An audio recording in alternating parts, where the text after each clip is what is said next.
Hey everybody, welcome to the Let's Play Leek. I'm John as always, and we're back to Kerbal Space Program, and we're here in mission control looking at some contracts, and there's all these testing object contracts that I already talked about. They're really difficult to do well, or successfully.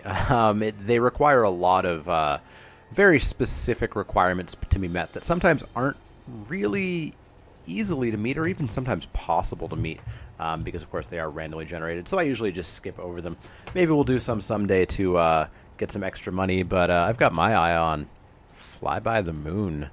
I don't know if we have the stuff to do this just yet, but I'm gonna try. I am gonna try to get us not on the moon, but to the moon for at least a brief little glimpse, and then hopefully come back to Kerbin.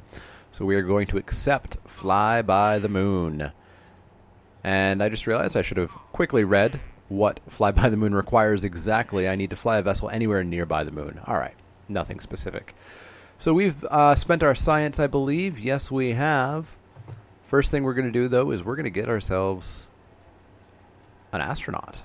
We've been using these green guys. Or, sorry, not green guys. They're all green. These orange guys, these orange-suited pilots. When they die, they go away for a little bit. As you can see, we have one missing Kerbal in Jebediah who, off camera, thankfully, smashed into the ground. But we're going to hire somebody. So we have pilots, engineers, and scientists. Scientists get you extra science.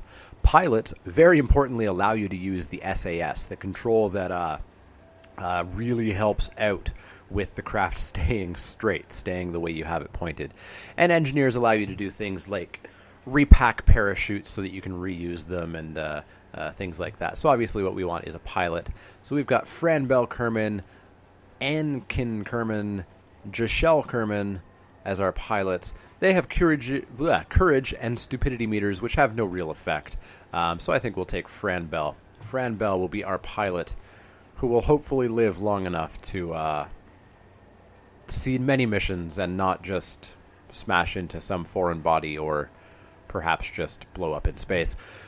So we're going to take Franbel Kerman into our Moon flyby vehicle. So we're going to start with a command pod for her, and we're going to go up to crew, and we're going to take Bill out of there and put Franbel in. She is our pilot. So, first things first, we're going to change our flag to the Mana Leek. Someday I need to figure out how to make that the default. But we're going to put a parachute on. We want Franbel to come back safe and sound. We are going to pop on a stacked coupler. Or sorry, not a stacked coupler yet. We want to come back alive, which means we need some, where is it? Where is heat shields? Heat shields! There we go. We need something to protect us from those re-entry effects. And then we want a stacked decoupler. So, fuel tanks. We've got ourselves this big one here, and that's what we're going to use. So we're going to go 1, and we're going to go 2, and this is going to be our stage that is ideally going to get us to the moon and around the moon. So we're going to throw on a liquid fuel engine to get us there. Next up, we are going to need probably just another stage, just like this, I think, just to get us further through the atmosphere. Probably another 2 fuel tanks and another liquid engine. That may be a bit too much. That may be a little bit redundant, but we'll see. We're going to throw on another stacked coupler to make another stage, and then we're going to go with one of these big booster rockets, and we're going to make sure that it's not... I don't think you have to make sure, but we're going to have it not suctioning into the ground like it was. Let's zoom out a little bit. There is our excessively long rocket. I don't know if we'll make it to the moon, to be honest, on this flight, but we're going to go with some boosters around the sides to get us up there. I'm going to see if 8 will work, but that seems possibly a bit too close together. So we stack them on, and yeah, they're overlapping. Sometimes it'll work if you do that, but it looks like cheating to me. And sometimes it will not work, and they will get very angry that they're clipping into each other. So 6 looks a little bit better. Are those connected? Yep, they are connected to the radial decouplers. So those 6 are going to fire, and then all of those are going to bounce off. For some reason, they are in 5 and 1, which is strange. And then the center one. You know what? I want the center one actually to fire along with the rest as well. So we can actually do all the stacked couplers there. And then we do that, and then we do that. So that maybe will work. Maybe. Hopefully. We'll see. What else do we need on this thing? Well, we want to do some science, of course. We could throw on a science junior, but I'd really like to complete that contract, and so I don't want to add too much extra weight. So I think we'll just add a couple of mystery goo containers up on top, like so. Whoops, that's one. 2 mystery goo containers up on top, and a temperature gauge. Why not? Let's throw that on the back. And that can get us a bit more science. So that, I think, is going to be our ship. We've got our parachutes. Winglets could be good. Could be good. I think those might help us stay a little bit more stable. What are the differences between these? Lift rating of 0.37. I don't think we really care about lift rating. The basic fins are lighter, so let's use those. And let's throw on 4 of them, I guess. Let's throw on 4 of them here at the base of this rocket. And maybe that'll get us up, who knows. And then we can throw on aerodynamic nose cones. What do the small ones look like? Or are they too small? They are certainly too small. Throw on aerodynamic nose cones. And that, if we're lucky, will let us fly by the moon. Oh, what are you yelling at me about? What are you yelling at me about? Oh, I have too many parts. I have 9 parts too many. Uh-oh. Can I take off the nose cones? Do they count as parts? They do. And I can take off the fins. Alright, now it's good. Hopefully those fins weren't important, or those nose cones. But we'll find out. We're going to launch Kerbal into space. So here we are on the launch pad. We're going to turn on SAS so that Kerbal has some control. And we're going to hope, because here we go. Alright, we're getting some good speed pretty quickly here. It's going up pretty straight. That's good to see. Getting some drag effects, which means I believe we're wasting fuel possibly. But you know, we have solid fuel boosters, so there's not too much we can really do about it. That looks like a lot of drag effects though. So these solid fuel boosters are going to be gone pretty soon. There we go. So we can push up the liquid fuel. And we're tipping over an awful lot. An awful lot. Let's turn off the engines while we figure out what's happening here. Also, the textures of Kerbal have gone really weird for some reason. Let's ignore that and pretend that Kerbal looks normal. Alright, Kerbal, what's your issue? She looks freaked out over there. Wow. Alright, Kerbal. Kerbal, stay with me here. Stay with me here. What is wrong with this ship? Alright, she's stable that way. Now if we could just stable up a little bit to 90 degrees or so. There we go. Full blast. And what's our apoapsis looking at? Looking like right at now, we're going to hit 32. Well, we need to get a lot higher than that, don't we? We want that to be 80-ish or so. We want that to be 80-ish or so.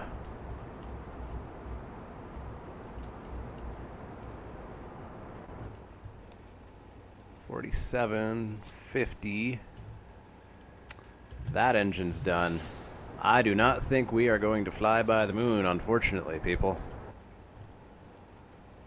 60, 70, 80. 80 will work for me. Alright, so let's cut. Whoa, I'm inside the ship. Alright. I don't think we're going to do it. I don't think we're going to even get an orbit, unfortunately. But let's try. Let's try. Let's flip on over. Let's throw down a maneuver node. Extend that out until we get a circular orbit, which is about there. Back a little bit. How long is that burn? 32 seconds. I don't know if we have 32 seconds of fuel, but we'll try. We'll try. So 32 seconds in T-minus 1 minute and 10 seconds. 32 divided by 2, we want to burn at T-minus 16 seconds, so we can speed up time a little bit, or a lot bit.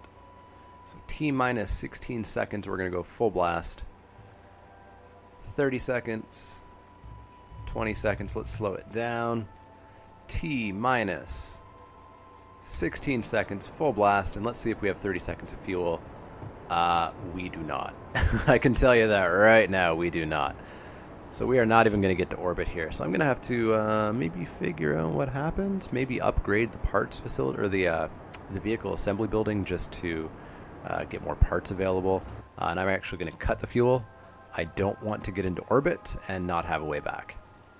So we are just going to come back down to Kerbin.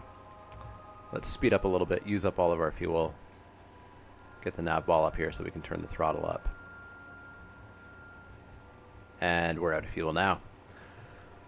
So that was unfortunate. That was a little bit of a failed trip. Let's try to get some science out of it, maybe. Some goo. I think we've already been up here, though. Yeah, 0.1 science. Crew report, we've done one well up here. Temperature report we haven't done. 8 science from that, so that's not too bad.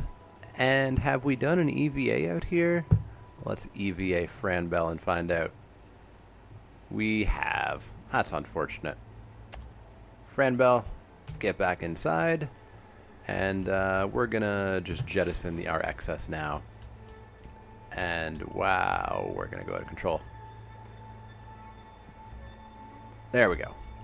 We turn back on SAS. So we are going to come back to Kerbin and try that again, I suppose. Alright, so we're back down on Kerbin, and let's see, do we have enough money? We don't have enough money even to upgrade the vehicle assembly building, which is a little bit of a pain. Are there any contracts we can do to get us some quick money? Not terribly so. So we could actually test the stack separator.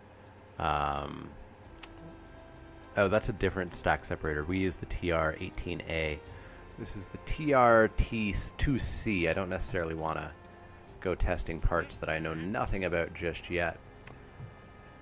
So yeah, I think we're just going to have to try to build a more efficient rocket.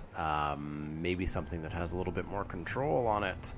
So we only have one free part at the moment. So what I'm thinking of doing here is actually taking out, taking out this bottom stage here entirely.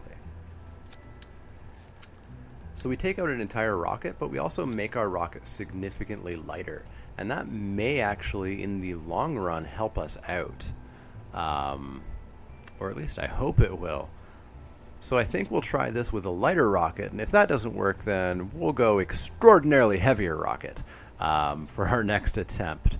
But let's get Franbell in as our pilot. She is in, and let's try this slightly lighter rocket that maybe will have some more control. And actually, with 4 extra parts, we can throw some wings on.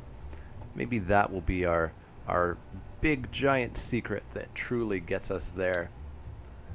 So let's slap on 4 wings and see if that's the secret. Alright, Franbell is here. She's back. She's ready to go. And let's see if this goes a little bit better. Totally fine ascent, as it always seems to be, until we get the extraordinary amounts of drag. And we're starting to tilt over already. That's not necessarily what I want to have happening. Bit of rotation as well. Those wings are doing something, and it may not be good. I also need to figure out why my textures are going crazy like this. Alright, so let's get rid of them.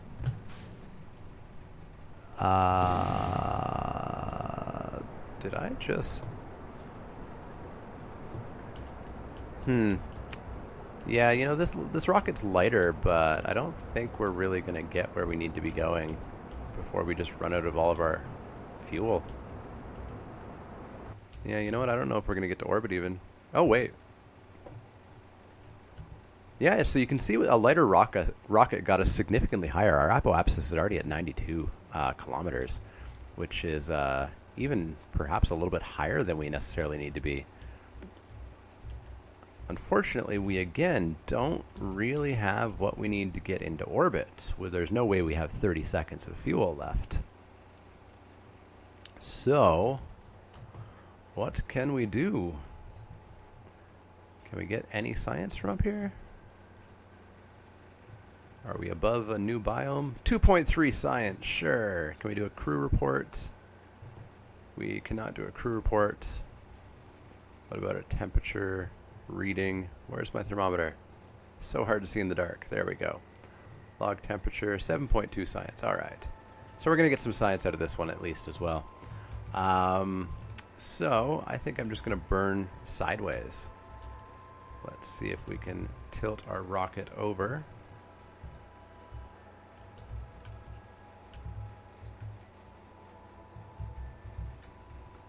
I don't appear to have control of my rocket for some reason at all. Oh, it's because I'm sped up. That would be why.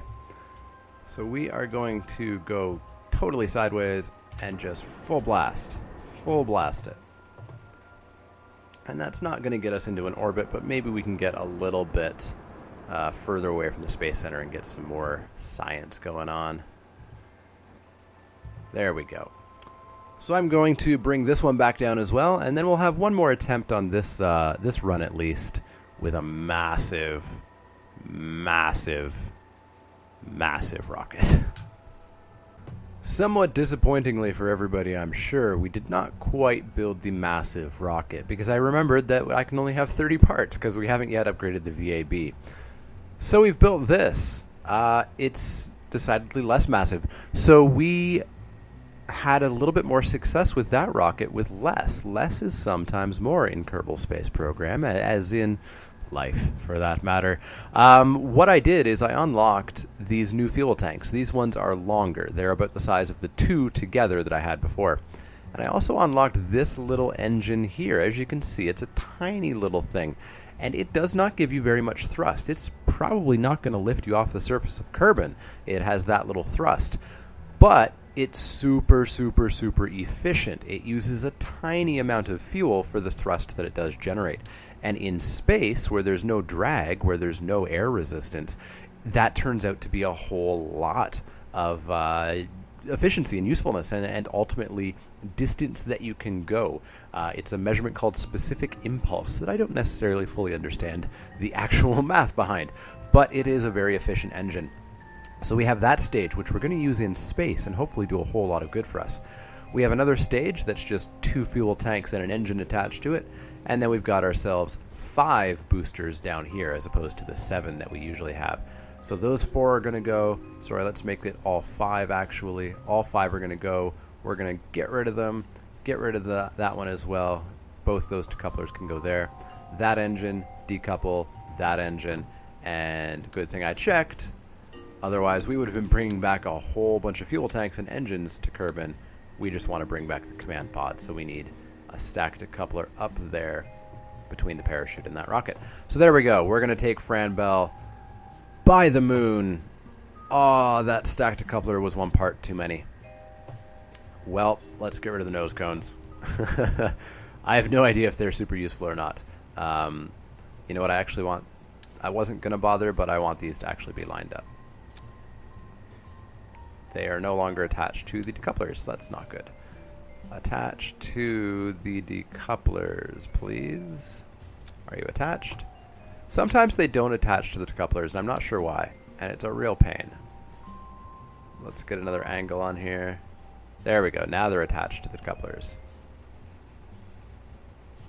Come on. I saw it. You guys were attached. There we go. Attached to the decouplers, not lined up. Good enough. This will get us to the moon, I really hope.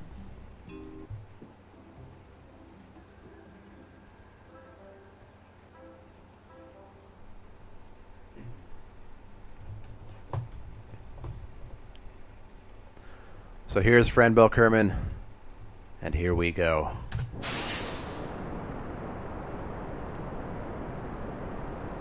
So there we go. We're getting a lot of speed. So as I was saying, never mind anything I was saying. We are slanting like crazy. So I was saying how we were getting this drag, and we're getting the drag again. And that does result in just wasted speed. You're forcing yourself against the atmosphere and not getting a full return on your fuel. But hopefully we can maybe get there a little bit better with our engines right now. So we're a whole lot lighter. We're going to tilt to 90 degree, or sorry, a 45 degree angle, and that's going to give us a whole bunch of sideways momentum in addition to upwards momentum. So we're going to get to our apoapsis, and our sort of arc should already be pretty large. So let's give a check and see how high we're going so far. Only 30 kilometers. We definitely lost some vertical potential with our rocket going kind of wonky last time. I still wasn't able to figure out what's going on with the textures here. Up to almost 50. If we can get up, the little engine might be able to give us enough to get us into orbit, but we'll have to see. I'm going to pull this at 80 and see what we can do. So we're at 80. So let's throw on a maneuver node and see how much time it wants us to burn on this engine that we totally don't have time for. So add a maneuver, stretch it out to circular orbit. Let's pull that down a little bit. What's that look like? 78 and 90, good enough. So it wants us to burn for 42 seconds. We don't have 42 seconds of fuel. Now, we don't have 42 seconds of fuel in this engine, but we still have our last stage engine. And unfortunately, the estimated burn has no idea about that other engine. It has no idea how fast it goes. It has no idea at all. The estimated burn is the prediction based simply on the last engine that you fired.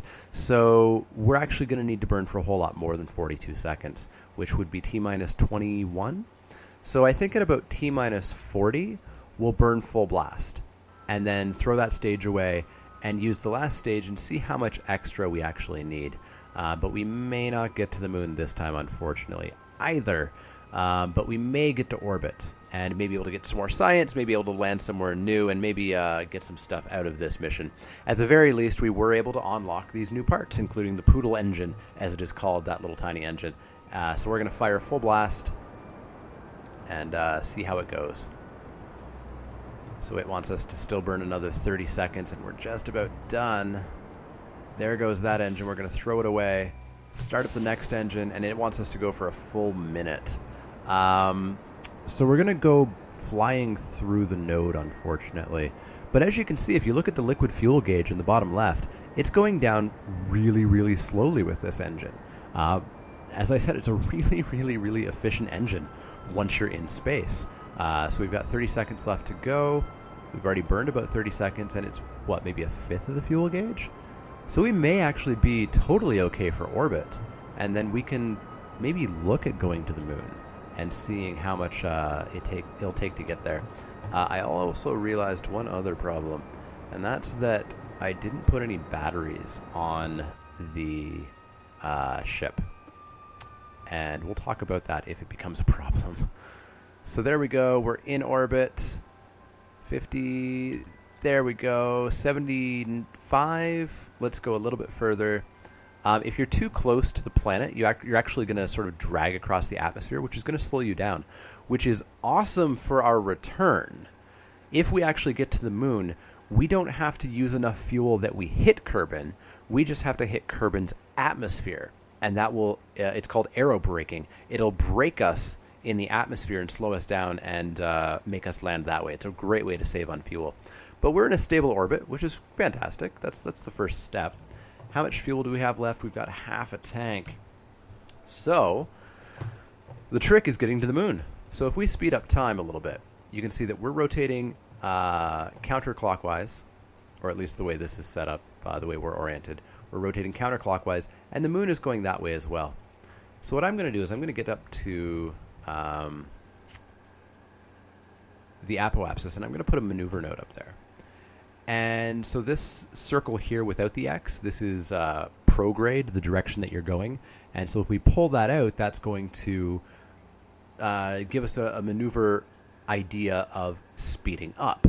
So if we speed up, you're going to see that the other side of our orbit is going to start flying outwards. And it's going to fly us outwards, and we're going to try to cross the moon here. So when we cross the moon's node or area, it'll change to tell us that we are going to have a moon encounter. We're not going to have a moon encounter. That is because by the time we get to this apoapsis up here, the moon's going to be, down here. It's going to be behind the nav ball. What we can do, however, is take that maneuver node, and we can actually move it around the planet, like that. And you see, something just happened there. We have a moon encounter. We can fly by the moon.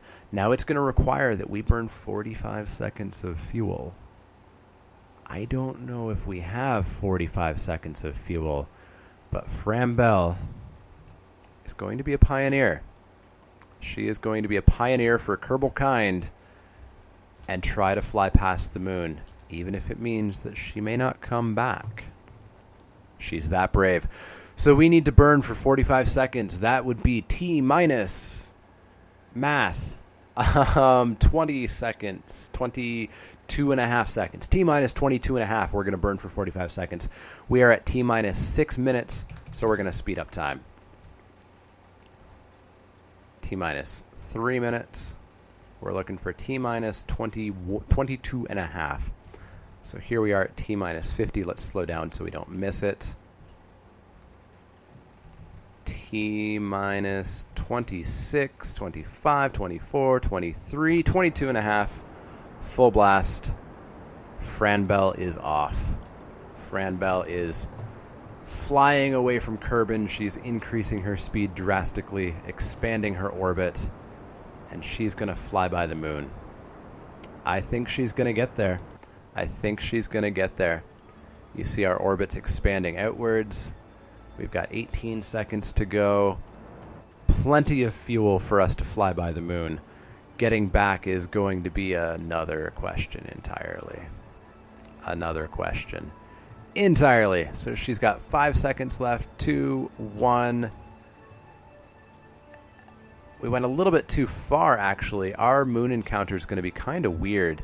So we can actually pull that node off. So our moon encounter is going to be really short. We are going to encounter the moon in 1 day and 13 minutes, and we're going to escape the moon in 1 day and 44 minutes. So for 31 minutes, we're going to be under the moon's influence. That's not quite enough time to really kind of do much. So what we can do is we can tilt our ship, and you see I'm doing this entirely by the nav ball. I'm going to tilt the ship to the prograde or the retrograde vector. That's the one that does have the X through it. That is the opposite direction of our ship. If we speed up in the opposite direction of our ship, we will slow down, of course. And I'm going to do a touch. There we go. Just a touch of thrust. And that touch of thrust, it was, it was barely even on the chart. It took up a minuscule amount of fuel. Drastically changed us. We're now going to encounter the moon in 4 hours, and we're going to escape the moon in a day. So we're going to have 20 hours of time under the moon's influence. And that's what I was talking about in an earlier video, where when you're in space, when you're using these engines, a tiny bit of thrust can really go a long way. But we're going to fly by the moon, so that's pretty awesome. So I'm going to speed up time, and we're going to watch our little ship get closer to the Kerbin escape. And it looks like our predictions weren't exactly perfect for some reason, and we're back to having a really short encounter. So let's try slowing down again slightly. Okay, slowing down's not doing it, actually. Let's try speeding up. So we speed up. There we go. That's a better encounter yet again. So we're going to zoom back towards the Kerbin escape. And I bet... I'm not sure why it keeps doing that. But I bet if we jump out to our ship, we're probably going to be able to see the moon. There it is right there. We're getting really close to it. So I'm not sure why the escape keeps changing, but if I keep speeding up, we should be able to get a little bit of a better encounter. But maybe not. Maybe not. Ah, I see the issue. Of course, space is three-dimensional. So we're on a bit of a wonky vector because of all that tumbling, I think, through the ascent. And so we're actually kind of going down. We're going below the moon a little bit. So I can try to put on a maneuver node, say maybe here, and try to get us up there. So prograde and retrograde, of course, goes faster and slower, the green ones. The other two can actually make us sort of tilt our orbit a little bit. The purple ones will let us tilt, and the blue ones give us a sort of a rotation around the other axis. It's hard to explain. But we can try fiddling with this a little bit and see if it gets us a better encounter. Unfortunately, changing your orbit like this can actually use a pretty large amount of fuel. Are any of these going to get me towards the moon? Oop. I had a moon encounter there briefly, I think. Let me see.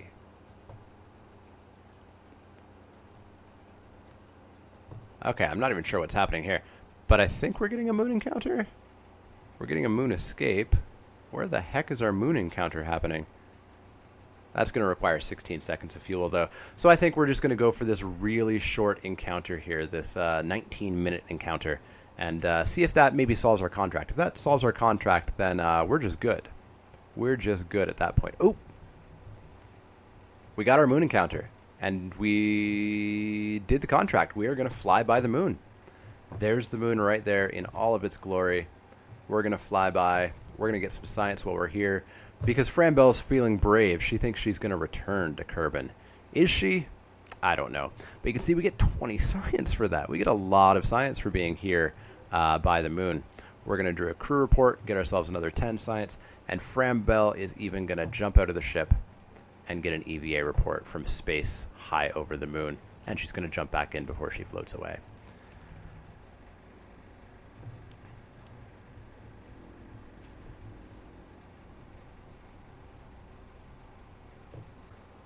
So we're going to pop around the moon a little bit. You see we're going to come down here. There's our periapsis. There's the closest point that we're ever going to be to the moon on this mission, I think. Quite a cool place. Someday we're going to be on that. We are going to land and then hopefully take back off, but we'll have to see about that. So we're going to go into a mooner escape here. We are going to leave the moon, at which point I believe we're going to fall back into this extremely large orbit around Kerbin.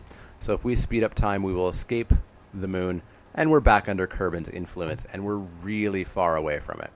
We're 5,000 kilometers at the closest and 18,000 kilometers at the furthest. So what we're going to do is at the apoapsis, we're going to slow down. We're going to put on a maneuver node. And we're going to slow down to get ourselves within ideally 70 or lower, preferably lower than 70 of Kerbin. So that's 11. That's 7 seconds of fuel.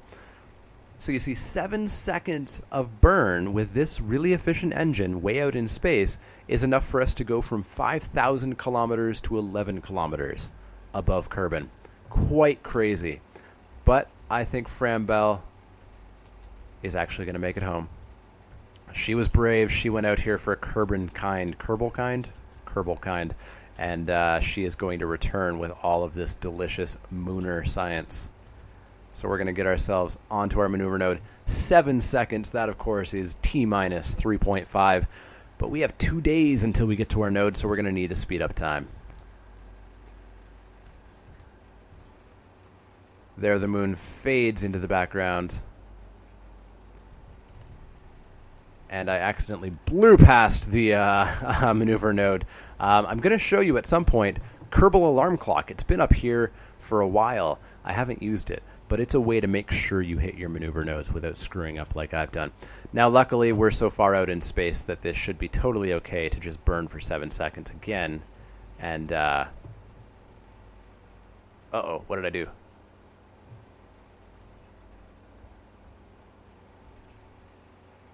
What on earth did I do? Why are we encountering the moon again?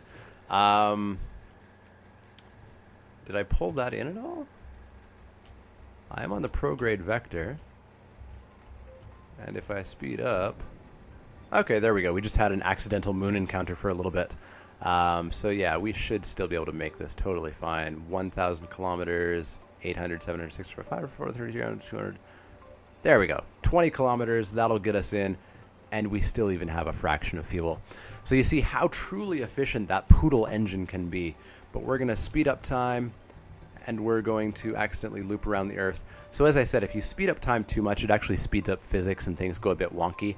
We should not have made it back around the Earth like that. It just didn't have enough time to realize that we would have been in the atmosphere. So we're going to speed up time and then jump on in. And there's Kerbin. We're going to come back. We are 37 kilometers above, 370 at the point. At that point in time anyways. Yeah, so we can jettison this extra fuel. We didn't even use it all. And let's see. We can speed up time a little bit.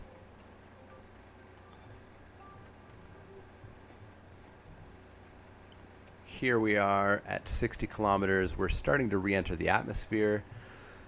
So if we were in an orbit or an orbit-looking sort of path at 60 kilometers, we'd probably still go around Kerbin, but we'd slow down. And that would result in us being closer on the next pass. And on the next pass, we might even just slow down enough that we fully re-enter it. Aero braking is great. It means you need less fuel, which means your ship is heavier, which means you can get farther, which means you're more efficient. But we'll go into that more when we try to land on the moon or even go to other planets.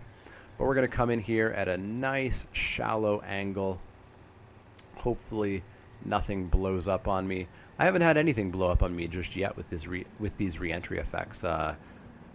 I almost want to test it. I almost want to turn the ship around the other direction and see if the parachute and whatnot actually withstands these re-entry effects. But not with this mission, not with Fran Bell. She did an incredible job, and she is going to splash down in the water, it looks like to me. We're going to speed up time a little bit.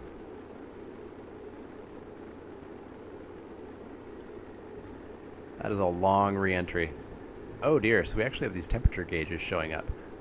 So the goo is getting a little bit hot. So if the goo heats up too much, it might explode on me. I just had to ask, didn't I? Alright, no, the goo's looking pretty okay. We may have to look into service bays at some point to put the goo inside of it so that it isn't just hanging out on the outside there. But that was a rather long re-entry. But they survived. They appear to be glowing a little bit, but they survived. So we can speed up time some more and get Fran Bell back down to Kerbin.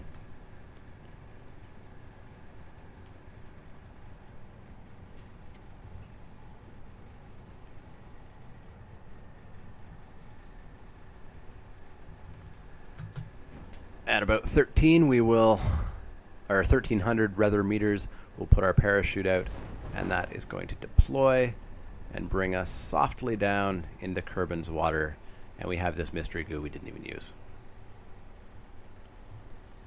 Did I do a temperature sample well up there?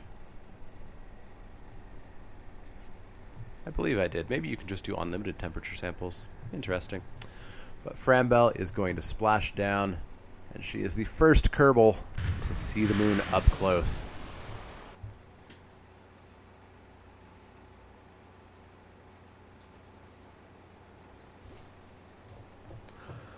So there we go. We got a whole bunch more science, 74 science. We got a bunch of parts back. We finished our contract, which got us some money. Fran Bell got herself 3 experience points. She's gone up to level 1. Yeah, Fly by the Moon completed. 106,000 credits, plus some science and some reputation. Pretty awesome. We made it to the moon. Well, we made it by the moon. We'll orbit the moon someday. We'll land on the moon someday, but that's going to be for another video. This one's already getting a little bit long, I think. Hopefully you guys enjoyed this. Hopefully you guys enjoy the Kerbal Space Program Completes. I love this game. I adore it. I wish I could make everybody on the planet play this game. I know it's not for everybody, however, but I spend so much time in this game. If you have any questions, comments, suggestions, you can find me on Twitter at the Let's Play Leek, and you can also find me on Facebook at facebook.com/the Let's Play Leek. All one word, no apostrophe, of course. You've already found me here on YouTube. If you like the videos, you should click that little thumbs up icon to let the world know, let me know, and keep my videos climbing up through the ranks. As well, you should subscribe to my channel. There's a button below each video and one in the outro of each video. That will keep you up to date on the latest Kerbal videos, the latest Steam Roulette videos, and any other videos that I happen to churn out here or there. As always, if you have any questions, comments, suggestions, let me know. Otherwise, I'll see you all next time.